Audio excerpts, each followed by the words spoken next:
transcribed is Richard Diamond, Private Detective, starring Dick Powell.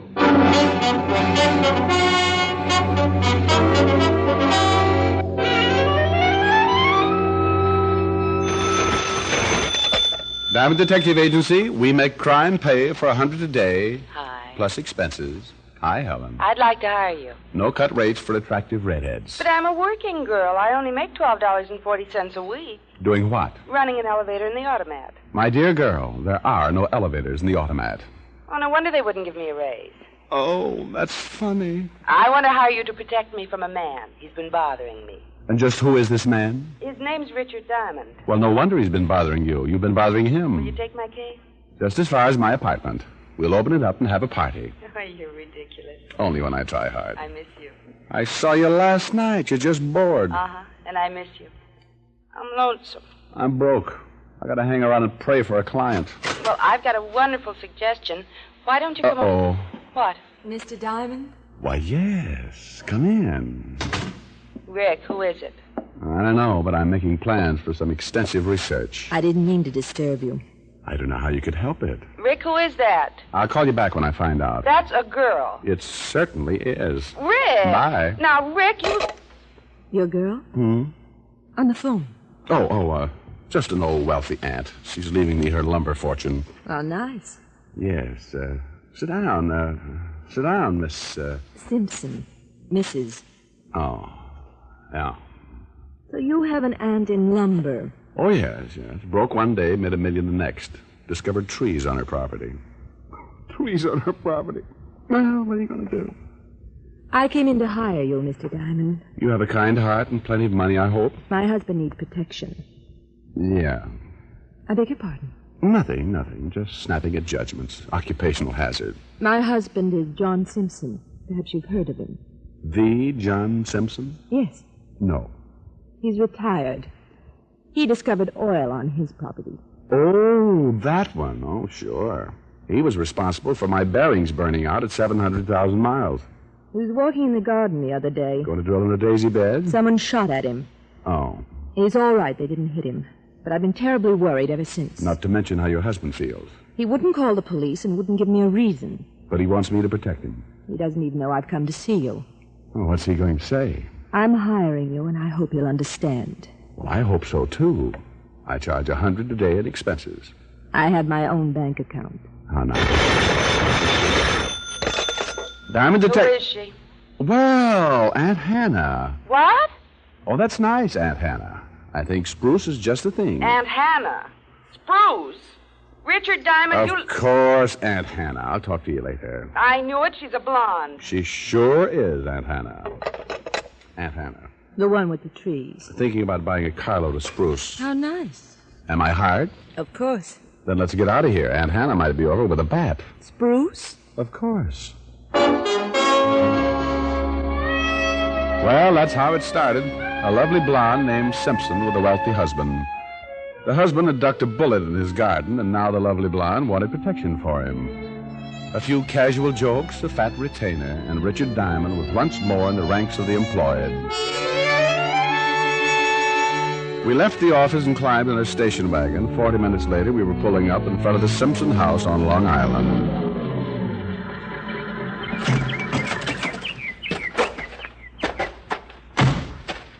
Ah, quite a place. It's beautiful, isn't it? Yeah, if you like money.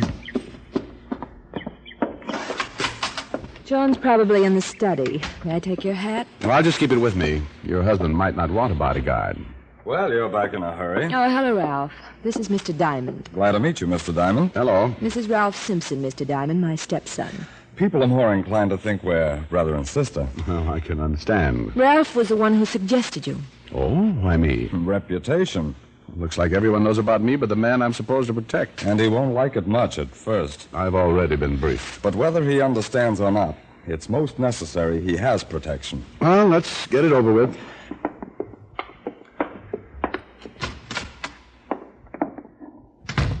Hello, dear. What is this, a convention? Hello, Jane. Hello, Professor. Who is this man, this person with the hat? This is Mr. Diamond, John. Mr. Diamond, this is my husband, Mr. Simpson. Yeah. Charmed. And this is Professor Fisher. How do you do, Mr. Diamond? Hello, Professor. What do you do, young man? Do? Mr. Diamond is a private detective, dear. What? Now, dear, it was my idea. A private detective? Now, just relax. Oh, go away, you quack. I've been relaxing enough. I can't think straight anymore. You've been making me relax so much. If you're not careful... Jane, I told you I didn't want anyone. But after being shot Did at... she pay you a retainer, Diamond? Yeah. Did she explain my feeling on this subject? Well, yeah. And you still took the money? I've been poor. I told every one of you I can take care of myself. You know, I think he's right. Here's your retainer, Mr. But, Mr. Simpson. Diamond, please. Where do you think you're going? Out to find the guy who took a shot at you and give him some target practice. You've been paid a retainer to do a job. Now let's see you do it. Oh, John. I had a feeling you were going to do something like this. Bring in a private detective or a policeman or something. Well, if he's supposed to give me protection, that's what he'll do. Now, all of you, get out of here. I want to talk to this Mr. Diamond. Thank you, John. I'll see you at dinner, dear. Now, you take care of yourself, you old scoundrel. Oh, beat it! Goodbye, Mr. Diamond. Nice meeting you, Professor. Well, Mr. Diamond, I have a feeling you might regret this job. It's possible. I really wanted you. I was just keeping up a front for the benefit of the family. Is Professor Fisher one of the family? An old friend. Professor Fisher's a psychologist. After my stroke, he came to help me. He teaches me how to relax. You had a stroke? 3 months ago. The professor has been a great help. You have a physician also? I don't need one. Now, as long as you're here to protect me, I might as well tell you what it's all about. Answer me one question first. I'll try. Why not call in the police? I have you. Do I need the police now? When someone takes a shot at someone, I think the police should be the first to know about it. Now, if you are quite done, Mr. Diamond, I'll continue. I'm well done. This morning, if my wife had brought you in, I would have had you thrown out. I didn't want any outsiders mixed up in this. What changed your mind? A letter. Here. Mm-hmm. Typed. Oh, read it. All right, I will. I missed you in the garden. I won't miss again. You'll pay for Ashanti. It's in Africa. Oh. 20 years ago, I was in the mining business. I had a partner, Frank Victor. We didn't get along, and there was an argument one day in the mine. It was quite a scrap, and there was a cave-in. I got out. Frank didn't. There was an investigation, and I was cleared. Why tell me? The shooting in the garden could have been any crackpot.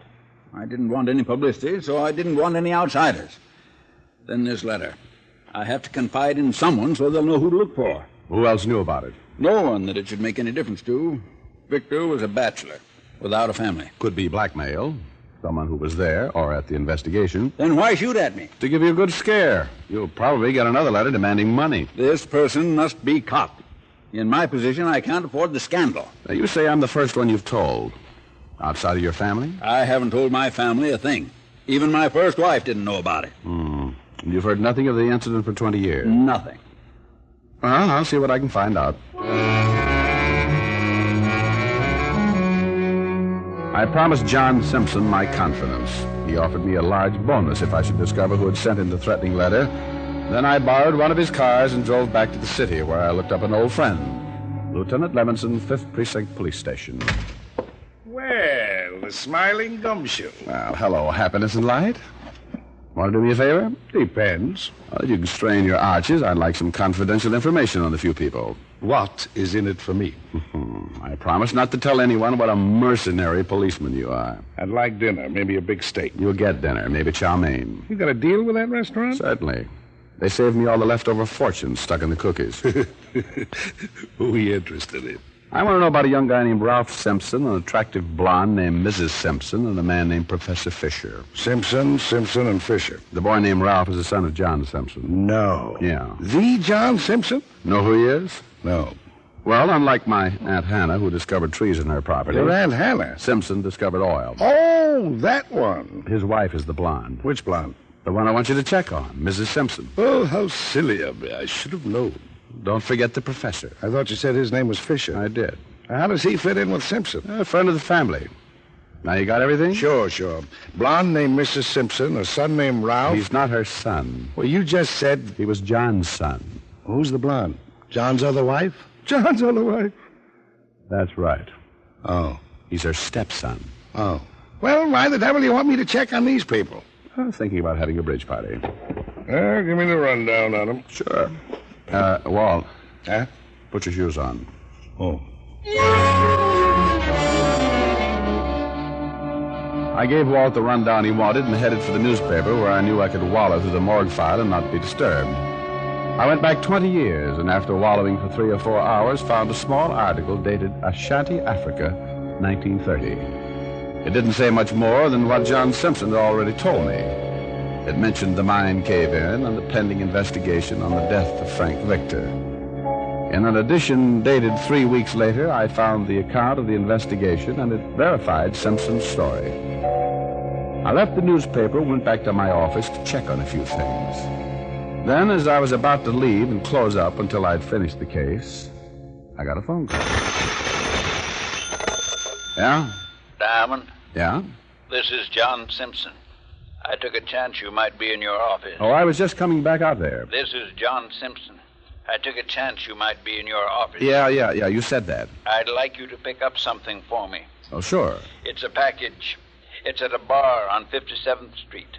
The Blue Pheasant. The Blue Pheasant on 57th Street. Mr. Diamond, this is John Simpson. Yes, I know. Anything else? Hello. Mr. Simpson. Bring it out to me right away. It's very important. I'll pick it up and bring it right out. Something wrong, Mr. Simpson? Hello? Oh. Funny.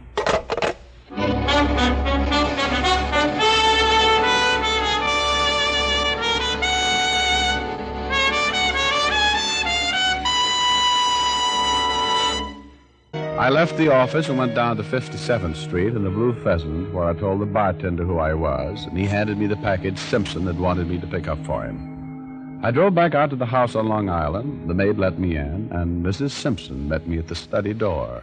Hello. Well, hi. Where's your husband? Oh, I think he's still in the study. He was a little while ago. You going out? Some shopping. You're staying for dinner. Where's your stepson? Ralph went out just after you left. Did you want him for something? No. Just wondered. Been shopping? Oh, this is a package for your husband. He wanted me to pick it up. Dinner's at 7. Mrs. Simpson. Yes? Professor Fisher. What about him? How long have you known him? Since I've been married to John. Your husband said he was helping him to relax. Yes. Is there something wrong? I don't know. I talked to your husband earlier when he asked me to pick up this package. He sounded rather strange, kept repeating himself. Since he had his stroke, he does that sometimes. Well, shouldn't he have a nurse? He should, but he won't. If something should happen, Professor Fisher's number is in the book on John's desk. Or call the maid. I'll see you at dinner. Bye.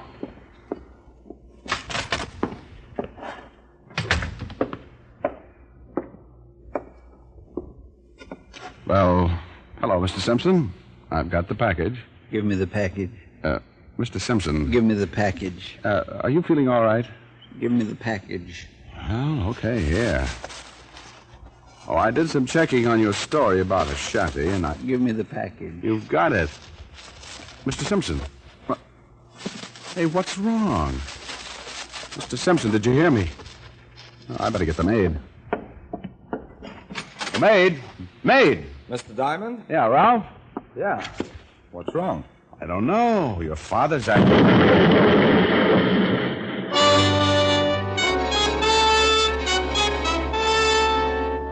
It felt like the whole building was coming down around my ears. Ralph and I were thrown back against the wall, and by the time we got up, the study was a smoking black hole. Dad! Dad! I stumbled in after Ralph, but there wasn't much to stumble in after. John Simpson had been blown to kingdom come.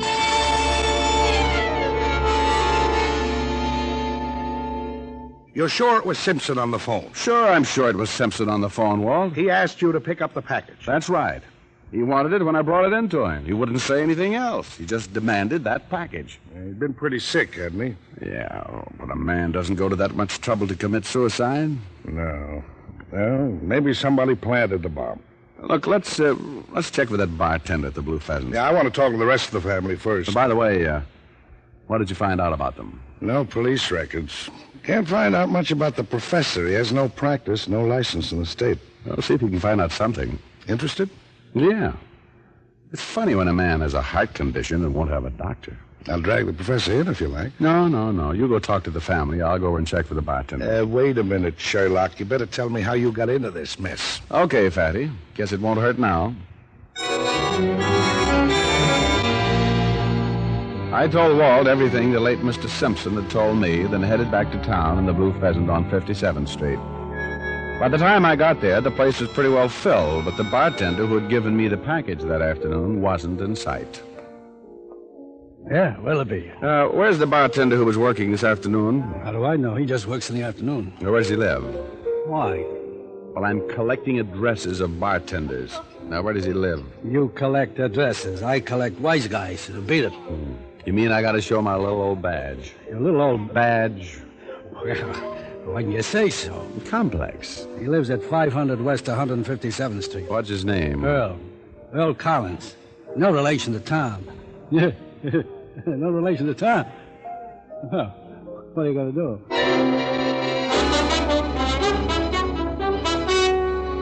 I piled out of the bar and back in the car. Drove across town to 157th Street and 500 West. It was a big apartment house, and Earl Collins was registered in 405. I climbed the stairs and knocked. Gave him a few minutes while I knocked my knuckles loose. Then went and dug up the landlady to have her open the door. She was a charmer, about 4 years older than Grant's tomb, with a gin disposition that would make a lost weekend seem like a Miami vacation. The type that should never have been dug up. Look, honey, I got cleaning to do. Sweetheart. Sweetheart. Oh, an expression of fond endearment. Look, Buster, don't give me no words longer than one syllable. Cop. Will you? Yes, Mother. Mother. Sweetheart. Some cop. We'll discuss my qualifications as soon as you open that door. Okay. Sweetheart. There you are. Holy. You said it. Is he dead? As dead as he can get. Still warm. I'm not interested. I need a drink. Did you see him come in? No. Did you see anybody else come in? I've been in my apartment all afternoon. I'm going back there. Killer used something awfully sharp. Neat job. Neat? What are you looking at? What's that other room? Hi, what's wrong? Keep it quiet. What's that room? Oh, good gosh, bedroom. Any other rooms? Hi. Answer me. Bathroom. Fire escape? Huh? Where is it? Into the hall. Look, there's some blood leading to that bedroom. Oh. Now, shh, take it easy. Go downstairs and call Lieutenant Walter Levinson. Oh, Lieutenant Levin Walton. Walter Levinson. Oh, goodbye. At the 5th Precinct. 5th Precinct, oh, yeah. There were several drops of blood leading to the bedroom door. There was a good chance that the killer had been surprised and couldn't get out. I went to the door and tried it as quietly as I could. It gave, and I kicked it open. The shades were down. The room was dark enough to make it difficult to spot anyone. I moved in with my gun in front of me. He was standing right by the door, and he had a knife. Drop it. No. You should have listened. Didn't want to.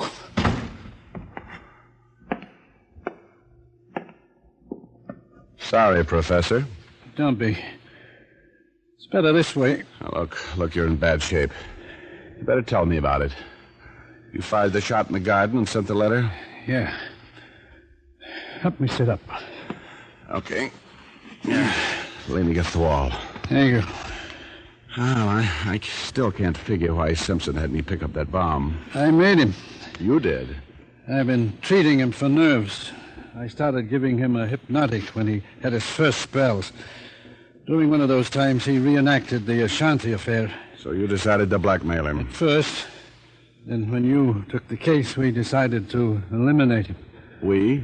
Mrs. Simpson and I have been... Hadn't got much time. Internal bleeding. Police will be here pretty quick. Decided to kill the old man, and Jane would get the estate. I thought you'd be blown up with him. Mr. Simpson was under some sort of influence when I walked into the study. My profession. After you left, I returned and talked him into a deep sleep. I had him call you at your office. He nearly messed it up. Hypnosis. Nothing unusual. Simple suggestions. And when I walked into the study... He'd been ordered to ask for the package and open it.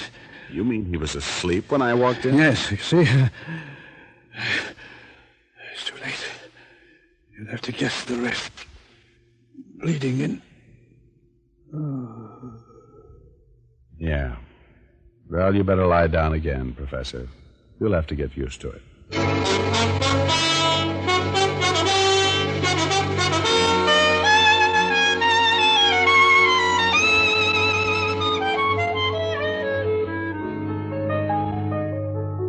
But why did he kill the bartender? Well, Walt checked, and the professor had been coming into the bar for some time in the afternoons.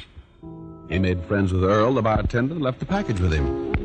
When he found out I hadn't been killed in the blast, he killed Earl to keep him from identifying him. Oh, charming. Yep, like an asylum in an earthquake. Well, I told you to stick to redheads.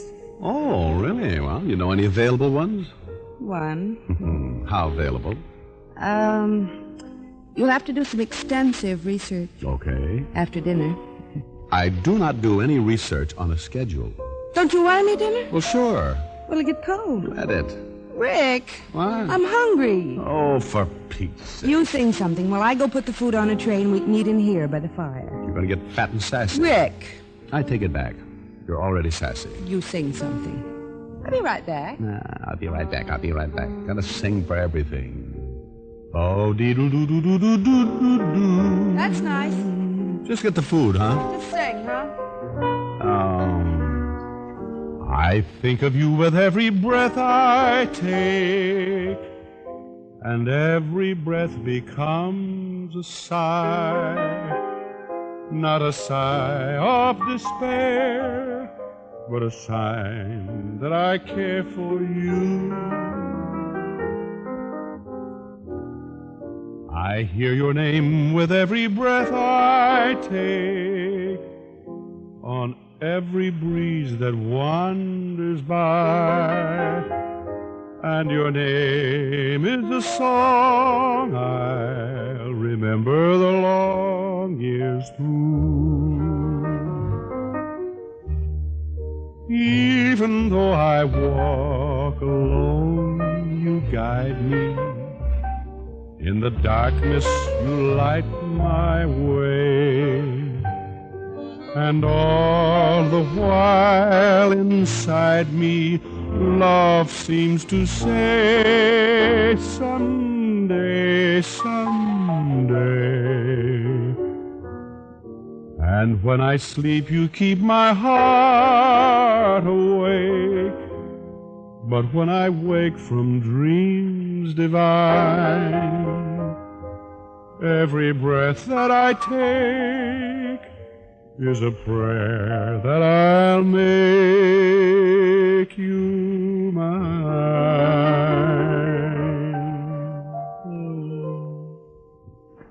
Rick. Is there really anything to this hypnosis? Well, it sure is. The old professor made Simpson open that package. Is it hard to do? Ah, look, I'll show you. Just sit right there. Rick, It's all right. Just look me right in the eye. All right. You're going to sleep. You're going to sleep. You just want to go to sleep. Nothing makes any difference. Just sleep. Sleep. Sleep. Rick? Shh. Deep, deep sleep. A deep, sharp, peaceful... Oh, for Pete's sake.